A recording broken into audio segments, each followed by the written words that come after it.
नमस्कार दोस्तों, स्वागत है आपका हमारे YouTube चैनल पर। आज मैं लेकर आई हूँ शिव महापुराण कथा का 47वां अध्याय।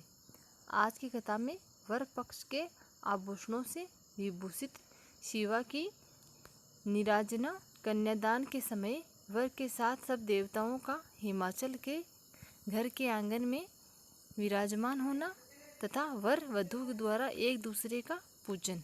ब्रह्मा जी कहते हैं, नारद तदंतर गिरि श्रेष्ठ हिमवान की प्रसन्नता और उत्साह के साथ वेद मंत्रों द्वारा दुर्गा और शिवा का उपस्नान करवाया। तत्पश्चात गिरिजा की प्रार्थना से श्री विष्णु आदि देवता तथा मुनि कौतूहल पूर्वक उनके घर के भीतर गए। वहां उन्होंने वैदिक और लौकिक आचार का यथार्थ रीति से पालन करके भगवान शिव के दिए हुए आभूषणों से देवी शिवा को अलंकृत किया। सखियों और ब्राह्मण की पत्नियों ने पहले पार्वती को स्नान करवाया, फिर सब प्रकार से वस्त्र आभूषणों द्वारा विभूषित करके उनकी आरती उतारी।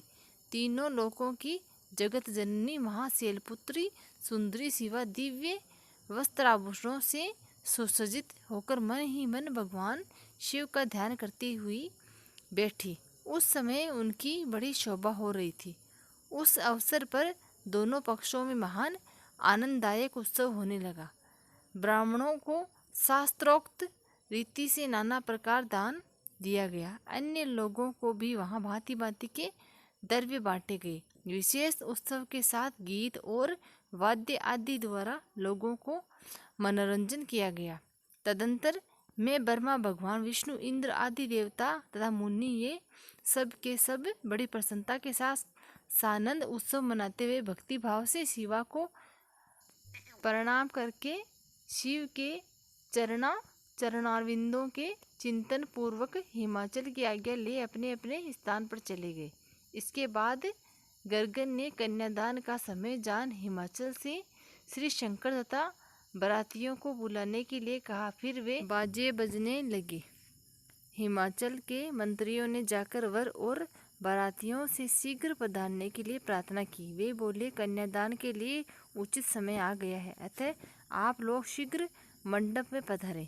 तदंतर भगवान शिव को सुंदर वस्त्र आभूषण से सुसज्जित करके वृषभ की पीठ पर बिठाया गया और जय जय बोलते हुए सब लोग चले। भगवान शंकर को आगे करके बाजे बजाते और कौतुक करके हुए सब बाराती हिमालय के घर को गए। हिमालय के घर भेजे हुए ब्राह्मण तथा श्रेष्ठ पर्वत को कौतूहल पूर्वक शंभू के आगे आगे चलते थे। भगवान शंभू के मस्तक पर बहुत बड़ा छत्र तना हुआ था। सब ओर से उन्होंने चंवर डुलाया जाता था तथा वे महेश्वर चंदोवे के नीचे होकर चलते थे। मैं विष्णु, इंद्र और लोकपाल आगे रहकर उत्तम शोभा से सुशोभित हो रहे थे। उस महान उत्सव के समय शंख, भेरी, पटह, आनक और गोमुख आदि बाजे बारंबार बज रहे थे। इन सब के साथ जगत के एकमात्र जीव बंधु भगवान शिव परमेश्वर रोचित तेज से संपन्न हो यात्रा कर रहे थे। उस समय समस्त देवेश्वर उनकी सेवा में उपस्थित हो बड़े हर्षोल्लास से के साथ उन पर फूलों की वर्षा कर रहे थे। इस प्रकार पूजित और बहुत सी स्तुतियों द्वारा प्रशंसित हो महेश्वर शिव ने यज्ञ मंडप में प्रवेश किया।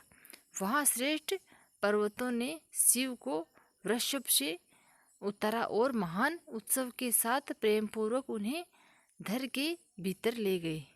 हिमालय भी घर में आए हुए देवताओं सहित महेश्वर को विधि पूर्वक भक्ति भाव से प्रणाम करके उनकी आरती उतारी। फिर महान उत्सव पूर्वक अपने भाग्य की सराहना करते हुए उन्होंने अन्य समस्त देवताओं और मुनियों को प्रणाम करके उन सबका समादर किया।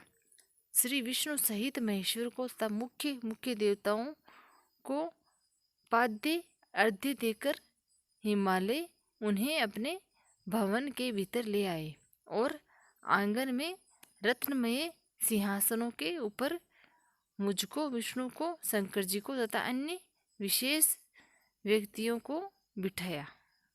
उस समय मैना ने अपनी सखियों, ब्राह्मण पत्नियों तथा अन्य पुरनिधियों के साथ आकर सानंद आरती उतारी।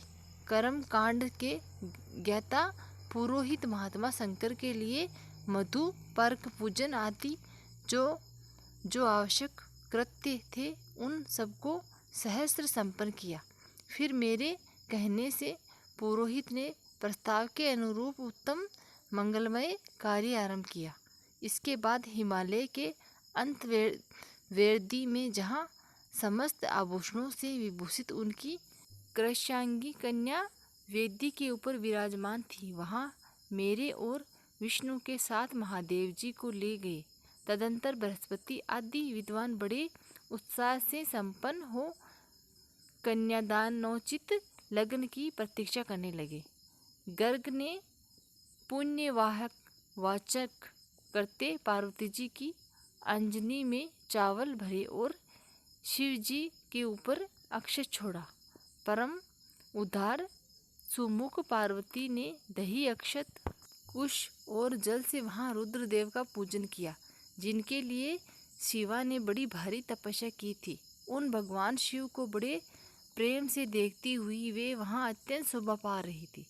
फिर मेरे और गर्गादि मुनियों के कहने से शंभु ने लोकाचारवश शिवा का पूजन किया। इस प्रकार परस्पर पूजन करते हुए वे दोनों जन्म जन्मे पार्वती के परमेश्वर वहाँ सुशोभित हो रहे थे। वे त्रिभुवन की शोभा से संपन्न हो परस्पर देखते हुए उन दोनों दंपति की लक्ष्मी आदि देवियों ने विशेष रूप से आरती उतारी। ओम नमः शिवाय। जय भोलेनाथ। 47वां अध्याय यहीं समाप्त होता है। मिलते हैं अगले अध्याय के साथ। धन्यवाद।